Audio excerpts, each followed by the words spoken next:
Hello, I'm Lawrence and I'm on a quest to uncover all of the memos that Britain and America lost in the pond, and one of those memos pertains to choice. Because something that I've discovered since moving to the United States is that this is a land where choices are plenty. For example, when you walk into a grocery store, there are often 560 different types of ice cream. There are also 560 different types of grocery store. I mean, admittedly, this is a number that I've just pulled out of my pocket. But the point is, compared to most countries in the world, there's just so much choice. And so because of that, my team has come up with a number of different similar American things and has asked me to say which one is my favorite. And what I want you to do is watch this video and head to the comments and politely agree with everything that I say. And while we're on the subject of you, if you've not had a chance yet to subscribe to this channel, do that now.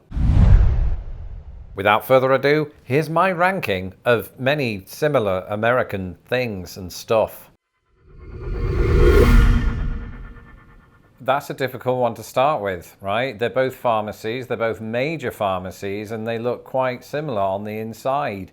You walk in, you're looking for the pharmacy portion of the building, but that doesn't comprise the majority of that space. It's usually chocolates over here, ice cream over here, bottles of wine there, bottles of whiskey here, and some cosmetic products. And then once you get past all that, there's the snacks and just other stuff, paper cups, things like that. And then you get to the pills, you know, medical pills, not recreational. And it doesn't really feel like a pharmacy. It just feels like another shop in both instances. I think I marginally prefer Walgreens just because it's the one that I frequent most. Lowe's versus Home Depot. Obviously, I've done videos from both locations recently, and anybody who's seen those videos will know the answer to this. Lowe's just worked better for me. I don't know why it was. It just seemed to have the things that I needed, one of which was a long 10-foot chain. Something about it just gave me a better vibe. I liked the blue color, obviously, because, you know, lost in the pond. And I could read their signs with greater ease. I haven't yet tried Menards. That might be in my future. That's a local Midwestern place. Well, this one is obviously a major selection dilemma because you've got 4 options: McDonald's, Burger King, Chick-fil-A, and Wendy's. Out of all of them, this might sound like that I'm trying to be the contrarian in the room. I don't really care for Burger King, and McDonald's is sort of McDonald's, isn't it? I mean, we've all had it. We all get it on the road occasionally, sometimes for breakfast. But honestly, my favorite out of those is Wendy's. The Baconator, it's really hard to resist, and I have had it about 24 times since I moved into this house, which was in December. So that's overdoing it. I wouldn't recommend that to anybody, but out of all of those fast food restaurants, I think Wendy's is my choice. Cubs versus White Sox. It seems like the producers of this show are trying to get me cancelled in Chicago. I have an affinity for the Cubs, because I've said this before, when I moved here, I was just so taken by all of the signs in the windows, the W signs. I didn't know what they meant at first. And then somebody pointed out to me, I think it was a taxi driver, it means win, we won last night. And the Cubs are on their way to the World Series. 2016, joined the party down there. I've liked them ever since. Could I say I love them? Not so much, because I don't really understand baseball still. I have nothing against the White Sox, even though I am myself wearing black socks.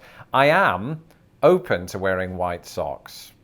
I am British after all. Oh, great. Another one just to potentially tick off my fellow Chicagoans. Which style of pizza is best in America? New York's good because I like that you fold it up to eat it. It almost serves like a piece of cutlery itself. I like the way you fold it up. I do like Chicago deep dish. It's very good. It's just that there's so much of it, right? It's so thick. And you might say, Lawrence, you don't have to eat more than one slice in a go. And you don't know me like you think you do. I would have to have, and I have had, at least 3 slices. But my favorite out of all of these is actually the Detroit style. It usually comes in kind of a square shape, and the crust is made in a certain way that just makes it very delicious. So if you've never had Detroit style, I would recommend it. And I have had St. Louis style as well. It was good. I mean, pizza's pizza, isn't it, at the end of the day? And I think we all know that there's no correct answer except Detroit-style pizza. Walmart versus Target, 2 of the big sort of mega stores in the United States. And for me, this is like asking, how would you like to be beaten up, with a hammer or with a baseball bat? And since I'm not into baseball, I'll choose the hammer. In this case, that would be Target. They're never usually quite as big. Walmart's so big, it feels like it should be in its own zip code, right? Walmart's huge. And then you have those greeters, and I'm all for it. They're really nice every time. It's just that I don't want people to talk to me when I go into Walmart or anywhere. I'll find the bananas by myself, except I won't because they're huge. Not the bananas, Walmart. Tide versus Gain. What is that? Oh, they're detergents, aren't they? Yeah. I've never used Gain, I don't think. I've seen it in the stores. We actually do use Tide. I can see it through this window right now. You can't see it because we use that every week. I don't eat it. I know that kids had a habit of doing that a few years ago, but don't eat Tide, right? Gain is much better for that. And that was lost in the pond humor. It wasn't genuine advice. Don't ever eat detergent. But as detergent for your clothes, which is better, well, I can't really answer Gain, can I? Because I haven't got any experience of it. Maybe I could gain some experience. I might have to edit out some of these jokes. Edit, by the way, is an anagram of Tide, as well as diet.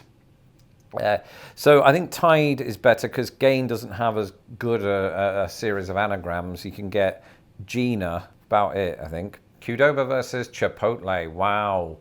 I used to think Qdoba was the winner here just because that's the one out of the two that we used to always frequent. There's that word again. And I always get a chicken burrito with multiple things. I get cheese, fajitas, rice, obviously, and sometimes black beans. You can do the exact same thing. You can get the exact same burrito at both Qdoba and Chipotle. And I think I marginally prefer Chipotle these days. I'm saying that mostly because there was a Qdoba next to where I used to live who just always wrapped it not very well. That's not a major put down, because if you put me in one of those places, I would be horrendous at that. Kudos to anyone who can wrap a burrito. I can't. Coca-Cola, Pepsi, Dr. Pepper, and Mountain Dew. So I gave up pop many years ago, and so haven't touched it in about 9 years. But when I did, I was a fan of only one of those drinks, and that drink is Dr. Pepper. I don't know why, because, some people do say it tastes like medicine, bad medicine with heavy amounts of sugar in it. But I think that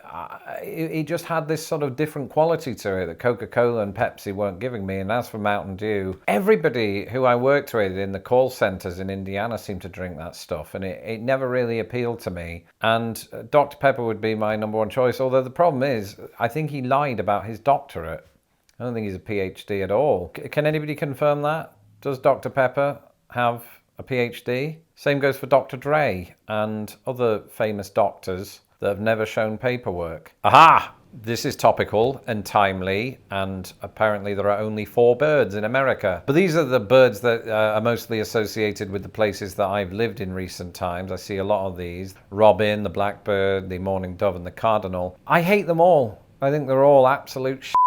They chew on stuff. They distract my dog while he's trying to go to the toilet. So really, all of these birds belong in hell. If I had to choose between them all, probably be the cardinal, because it's nice to look at. Y'all, yins, you all, and yous. These are different regional ways of saying you people, you lot, which is what I always said growing up in Britain. Out of all of these, I think at some other points, sometimes ironically or genuinely, I've used one or two of these terms, but I don't know which is my favorite. I like y'all, I like you all, I like yins, the Pittsburghian way of saying it, and yous, which I think is common in Philadelphia, isn't it? And also Liverpool in England. Out of all of them, yins. Bit of the older Pittsburghian. So what are yins up to after watching this Lost in the Pond video?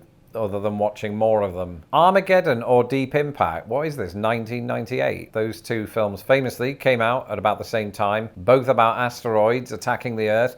And in both cases, America saves the day. I love the 90s. I went to see Armageddon in the cinemas and cheered like an absolute arse when the world was saved by Bruce Willis. But there was also something quite calming about Morgan Freeman being president in such a situation. But if I had to choose one, I probably would go with Armageddon, because the president in that has this great line when he finds out that the meteor is heading toward Earth. He says something like, "Oh my God, what do we do?"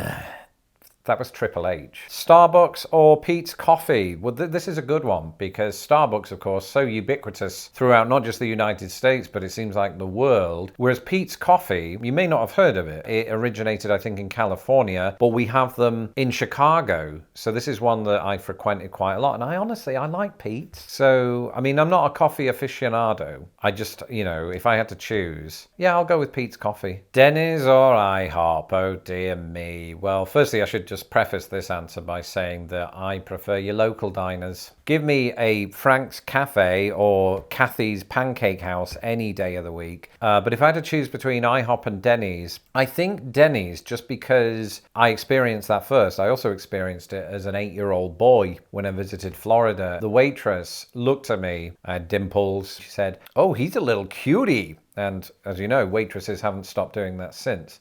So that was where it all began. And finally, you're asking me to choose between the 2 longest rivers in the United States, both of which I've seen, only one of which have I ridden on, and that was the Mississippi. Does that make it my favorite? Well, the part where I rode in it was a little bit brown and muddy. I kind of do have a soft spot for the Missouri though, because even though it is marginally the longest river in the US, it's not as well known. So I just think that, we should be doing the best we can to raise its profile and help improve its confidence overall. And you might say, it's just a river, it doesn't have to worry about its mental health. Well, if that's true, why is it always trying to achieve a flow state? A quick Google search reveals that both rivers have 4.5 stars on Google reviews. So that's better than the Atlantic Ocean.